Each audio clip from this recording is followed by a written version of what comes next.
So I have a little bit of time on my hands over the next couple of days, so I thought I would make a little video about hurricanes. This isn't the first hurricane that I've had to ride out. When I lived here, we got hit by Hurricane Floyd. It wasn't a direct hit, it did turn back out to sea, so we just had all of the storms and stuff. I was 18, I was living in like student accommodation, so we were outside in the sideways rain in like 6 inches of groundwater having a hurricane party. It's slightly different now because then I had Disney looking after me here. Obviously I've got Virgin Holidays in the hotel, but it's a little bit different when you're on holiday. So I thought I'd just do a little video about sort of things to do if there's a hurricane when you come to Florida. So the first thing is always keep an eye on the weather. I mean, I don't watch anything other than the Weather Channel when I'm here anyway. I'm a weather geek, I'm a little bit obsessed with it, so I'm constantly watching it anyway. But make sure that you know what's happening with the weather, and if you're here in hurricane season between June and November, keep on top of it and make sure that if there are any storm warnings, you know where it's going and what the warnings are for your area. You'll also get updates on your phone, whether you've signed up for them or not. It's an alert system that contacts every mobile phone regardless of what you're signed up to, which is quite good, so we got them yesterday.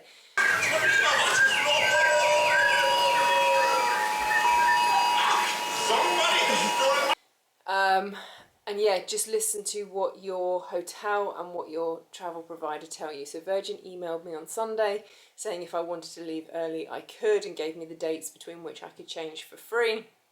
I mean, I could have said that I wanted to fly back on Tuesday and stayed for free and had a couple of extra days, but actually I've got a horse that I'm having to pay someone to look after, so I want to go and get back home. And I was here in February, so it's not like this is a once in a lifetime trip. Don't know when I'm coming back, probably not within the next year, maybe. But I've had a week, I've had a good week, so yeah, Virgin contacted me. The hotel left a note the other day, Tuesday, to give directions, which is basically the advice that I'm going to give you now, which is what they say is fairly standard advice. So the key things are: make sure you've got petrol in your car in case you have to evacuate. But not only that, after the storm, the fuel supplies will be disrupted, so there won't be tankers coming to fill up the petrol stations. So for a week afterwards or so, you might not be able to fill up. So even if you don't have to go anywhere during the storm, if you want to go anywhere afterwards, then you'll need to have the gas in the car. Make sure you've got cash because till systems might be down. Now I've got $100 in cash. It's possibly not enough, but also I'm not planning to do that much, so hopefully I'll be okay. Water, you need to make sure you've got lots of water because the water supply will go out and you can't drink the water here in Florida. It's basically swamp water.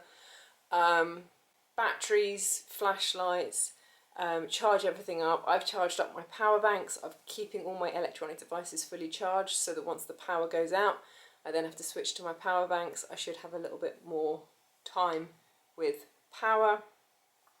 Fill up your bathtub so that you've got water to flush the toilet, water to brush your teeth with and things like that. And then just make sure you've got enough food and drink to last you for a couple of days. It's, you know, sometimes it can be 2 to 3 days. And anything that you want, you might, did that light just flicker then? You know, you might end up for a couple of days in a hotel room with no power, no Wi-Fi, so, you know, board games, books, whatever you need to entertain yourself, you might need to stock up on that as well. Other than that, when the storm actually hits, stay away from the windows. Go into your inner areas like your bathroom. The bathroom is the safest place in the house. It's got reinforced walls because you've got all the pipes and stuff. Some advice is, you know, you should sleep in the bath, but obviously if your bath is full of water to flush the toilet, you can't do that. But yeah, the innermost, so you wouldn't want to sleep in that bed there next to the window in the middle of the hurricane. I'm going to sleep here tonight unless the weather gets significantly worse. If it does, then I'll move into that area through there.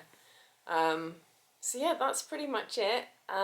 It's, you know, basically follow the directions of what's on the news and what's on the TV. There will probably at some point be curfews, or what they call shelter in place orders. That means you can't go out, it's too dangerous, you have to stay where you are.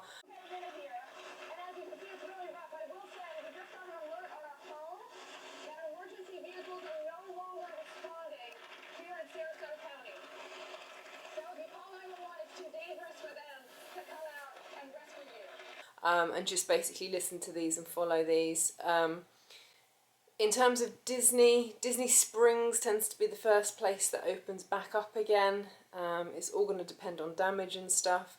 I don't know what's going to happen. I think the parks are also going to be shut on Friday because I think this storm is moving so slowly.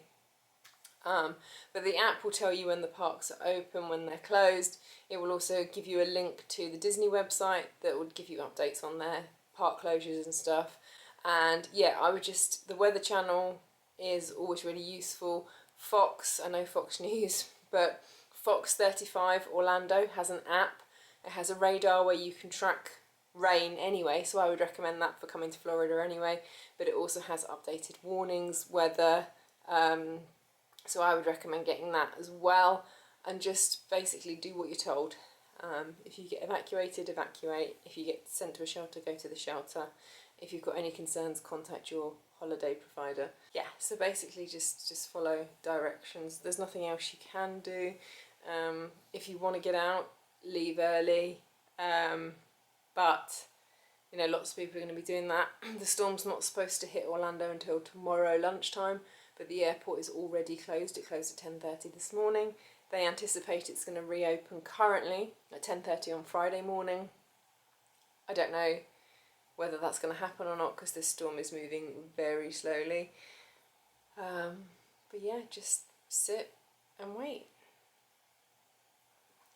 Hopefully that gives you a little bit of an insight. I'm going to sort of track my updates. It's going to be a bit Blair Witch Project, like it's now midnight and this is happening, just to give everybody an update of what's happening, how things are going, what it's looking like, for as long as I've got battery power, basically. Once the batteries go, obviously I can't film anything, but hopefully we will be okay here. It will pass, it will be wet, it will be windy, it will be a little bit scary, and then maybe we'll see some sunshine on Saturday.